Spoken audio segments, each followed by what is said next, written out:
అన్నమయ్య నడిచిన కాలిబాట ద్వారాగా ప్రతి ఏడాది దాదాపు 23 సంవత్సరాలుగా అన్నమయ్య నడిచిన కాలిబాట ద్వారా తిరుపతి వెళ్తా ఉన్నారు రాజంపేట ఎమ్మెల్యే ఆగేపాటి అమర్నాథ్ రెడ్డి. అయితే ఈ ఏడాది అన్నమయ్య కాలిబాటను మూసివేయడం జరిగింది. అయితే పాదయాత్ర అయితే ఇప్పుడు తిరుమలకు కాకుండా ఒంటిమిట్టకు పెట్టారు. అసలు అన్నమయ్య కాలిబాట అసలుకి ఏంటి, దాని పరిస్థితి ఏంటి, ఎన్నాళ్ళ నుంచి అది వాడుకలో ఉండేది అనే దాంతో మనతో మాట్లాడతాకి ఆగేపాటి అమర్నాథ్ రెడ్డి మనతో ఉన్నారు. సార్ చెప్పండి, ఈ అన్నమయ్య కాలిబాటకు సంబంధించి దాదాపు ఇది 23వ ఏడు మీరు పాదయాత్ర మొదలుపెట్టారు, కానీ ఈ ఏడాది అన్నమయ్య కాలిబాటకు సంబంధించి అనుమతులు ఇవ్వలేదు, మీరేమంటారు? తాళ్ళపాక అన్నమాచార్యుల వారు ఈ ప్రాంతంలో ఆయన జన్మించడం జరిగింది. దాదాపు 500 సంవత్సరాల క్రితం అన్నమాచార్యుల వారు తాళ్ళపాక గ్రామంలో జన్మించడం. నిజంగా తాళ్ళపాక అన్నమాచార్యుల వారు ఈ ప్రాంతం నుంచి అటవీ మార్గాన కాలినడకన వెంకటేశ్వర స్వామిని దర్శించుకునేవాడు. దాదాపు ఆయన అన్నమాచార్యులు 32,000 సంకీర్తనలు స్వామిపై గానం చేసి చరిత్ర విశ్వవ్యాప్తిగా వెంకటేశ్వర స్వామి మహిళలను చాటి చెప్పిన మహోన్నతమైన వ్యక్తి. అలాంటి వ్యక్తి నడిచిన బాటలో, ఎందుకంటే ఈ రోజు చరిత్ర చెప్తుంది, వెంకటేశ్వర స్వామికి అక్కడ ఆ రోజుల్లో ఉండి కూడా అన్నమాచార్యులు వారు ఏర్పాటు చేయడం జరిగిందని చెప్పడం కూడా చరిత్ర చెప్తుంది. అదేవిధంగా ఈ ప్రాంత వాసులుగా, ఆయన వారసులుగా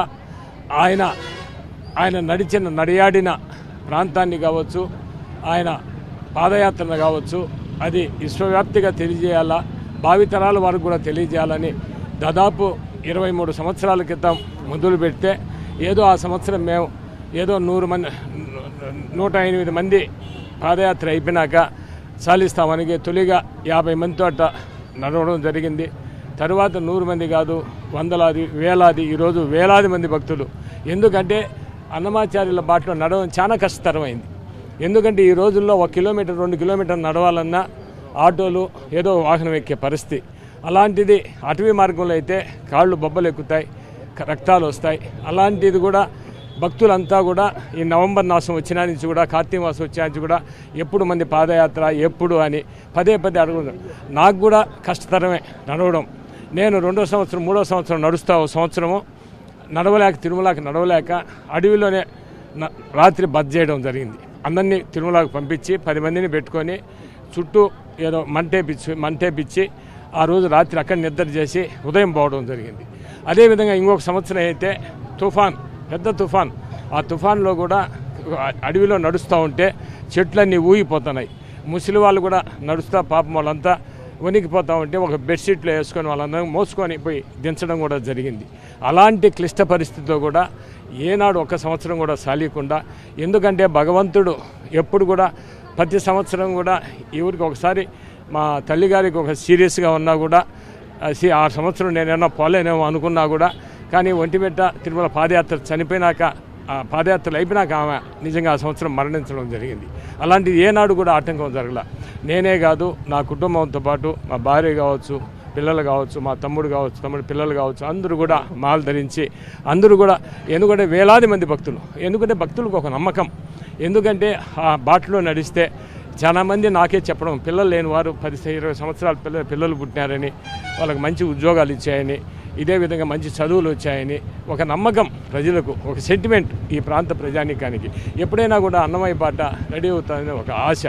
పోయిన గవర్నమెంట్ అంతకుముందు దివంగత నేత రాజశేఖర రెడ్డి గారు ఉన్నప్పుడు ఈ ప్రాంతాన్ని అభివృద్ధి చేయాలి, 108 అడుగు విగ్రహం కావచ్చు, ఇక్కడ ఇవన్నీ కూడా ఆ రోజుల్లో చేయడం జరిగింది.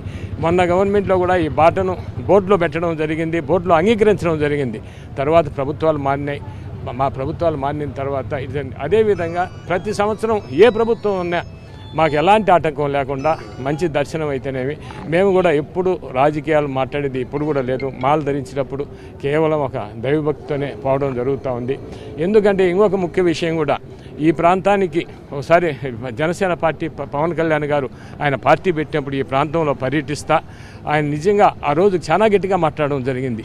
ఏమయ్యా, అన్నమయ్య లాంటి చరిత్ర కలిగిన ప్రాంతం ఇది, ఈ ప్రాంతంలో పుట్టిన వ్యక్తి, ఆ బాటను ఎందుకు ఈ ప్రభుత్వాలు రెడీ చేయడం లేదు అని మాట్లాడుతా నా పేరు కూడా ఆయన కోట్ చేయడం జరిగింది ఆ రోజుల్లో. ఈరోజు అదే ఆయన పవన్ కళ్యాణ్ గారి ఫారెస్ట్ మినిస్టర్ వాళ్ళ డిపార్ట్మెంట్ వాళ్ళే ఈరోజు నిజంగా ఆపడం జరిగింది. ఎందుకైనా ఇప్పుడు ఆయనైనా మీరు ఇచ్చిన ఆ రోజు మీరు అంత గట్టిగా మాట్లాడినారు, ఈ పొద్దు మీరు అధికారంలో ఉన్నారు, తప్పకుండా ఆ బాటను రెడీ చేసి ఈ ప్రాంత ప్రజల మనోభావాలను కాపాడాలని కూడా తెలియజేస్తూ మీకు అదే మీద ఆయన పవన్ కళ్యాణ్ నాకెవరో ఒక మిత్రుడే, మీడియా మిత్రుడే పంపించాడు ఆ వీడియో, నాకు కూడా తెలియదు. మొన్న రాత్రి జరిగినప్పుడు జున్నా ఈ పవన్ కళ్యాణ్ ఇలా మాట్లాడినాడు ఆ రోజుల్లో అని పెట్టండి, మీకు కూడా వినిపిస్తాను. అంటే ఇప్పుడు మీరు మాట్లాడుతున్నదంతా బాగానే ఉంది. ఇప్పుడు ఫారెస్ట్ అధికారులు ఏం చెప్తా ఉన్నారంటే గతంలో ఏదైతే మొన్న కుక్కలదొడ్డి నుంచి వెళ్లే మార్గంలో ఏనుగులు సంచరిస్తూ ఉన్నాయి, దానికి సంబంధించిన ఆనవాళ్లు ఉన్నాయి, ఇక్కడ పులులు సంచరిస్తూ ఉన్నాయి, అంటే ప్రాణహాని జరిగే ప్రమాదం ఉన్న నేపథ్యంలోనే మేము ఆ మార్గాన్ని మూసేసామని చెప్తాను. దానికి కూడా మేము పోయేప్పుడల్లా ఏనుగులు అవపడతాయి, కానీ మా జోలికి ఎప్పుడు రావు, ఎప్పుడు వాటికి పోతాయి. ఏ క్రూర ముఖం కూడా, ఎందుకంటే వేలాది మంది భక్తులు పోతూ ఉంటారు. అయ్యేం వాళ్ళను అదేంటంటే ఏదో ఫారెస్ట్ ఎవరు చనిపోయినారో రకరకాల అప్పుడు వదంతులు ఉన్నాయి, ఎట్లా చనిపోయారో తెలియదు. కానీ ఇన్ని వేల మంది ఇన్ని సంవత్సరాలు నడిచినా చిన్న చీమ కూడా కుట్టిన దాఖలాలు లేవు, చిన్న పొరపాటు కూడా జరగలేదు. నేను డిపార్ట్మెంట్ వారికి కూడా చెప్పిన, ఎందుకంటే నేనే మీకు రిటర్న్గా ఇస్తాను, ఏమన్నా జరిగితే బాధ్యత నాది, నేను రాసిస్తాను మీకు, కాబట్టి రిటర్న్గా అని కూడా నేను ఫారెస్ట్ డిపార్ట్మెంట్ చెప్పండి. ఇంకోటి ఎందుకంటే భక్తి మార్గంగా పోయేటప్పుడు నేను భక్తి మార్గంగా పోవాలి ఆలోచన తప్పక, కానీ పోవాలనుకున్నప్పుడు ఎవరూ ఆపలేరు, అన్నీ జరిగిపోయేది. కానీ అలాంటి చేయాలనే ఆలోచన నాకు లేదు కాబట్టి, కానీ ప్రస్తుతానికి నేను విరమించుకుంటానని మన భక్తులు కూడా చాలా బాధపడినారు, భక్తులంతా అందరూ కూడా చెప్పడం జరిగింది. ఎందుకంటే తిరుమల వెళ్ళిన తర్వాత నేను ఒంటిమిట్ట పోతా, ప్రతిసారి తిరుమలలో దర్శనం చేసుకొని ఒంటిమిట్ట పోయి ఒంటిమిట్టలో తలనీలాలు ఇచ్చి ఆడ మాలు తీస్తా. అది ఈసారి ఒంటిమిట్టకే మనం పరిమితం అవుదాం, ఏదో భగవంతుడు మళ్ళా నడిపించినప్పుడు ఆ మార్గంలో నడుస్తామని అనుకోవడం జరిగింది. మీకు ఈ ఒంటిమిట్ట అంటే మీరు ఒంటిమిట్ట వెళ్తున్నారు బాగానే ఉంది. ఇప్పుడు ఈ అన్నమయ్య కాలిబాటకు సంబంధించి రానున్న కాలంలో మీరు ఎటువంటి చర్యలు తీసుకోబోతున్నారు, ప్రభుత్వాన్ని ఏం డిమాండ్ చేస్తారు? నేనేం చెప్పేలా, నా ఒక్క ఇది కాదు, ఇది ఈ ప్రాంత వాసులుగా ఈ ప్రాంత అందరి ప్రజల మనోభావాల ప్రకారము ఎప్పటికైనా, ఎందుకంటే అన్నమాచార్యులు వాళ్ళు నచ్చిన బాటను రెడీ చేయాలని నేను ఈ ప్రభుత్వాన్ని కోరుతాను. రేపు భవిష్యత్తులో కూడా మా ప్రభుత్వం వచ్చినా కూడా తప్పకుండా ఆ బాట అయ్యేదానికి పూర్తిగా నా శాయశక్తితో కృషి చేస్తాను. ఇది అన్నమయ్య కాలిబాటకు సంబంధించి ఎట్టి పరిస్థితుల్లో గతంలో దాదాపు 22 ఏళ్లుగా పాదయాత్ర చేస్తూ ఉన్నాను. 23వ పాదయాత్ర అటు వెళ్లకుండా ఆగిపోతా ఉన్నది.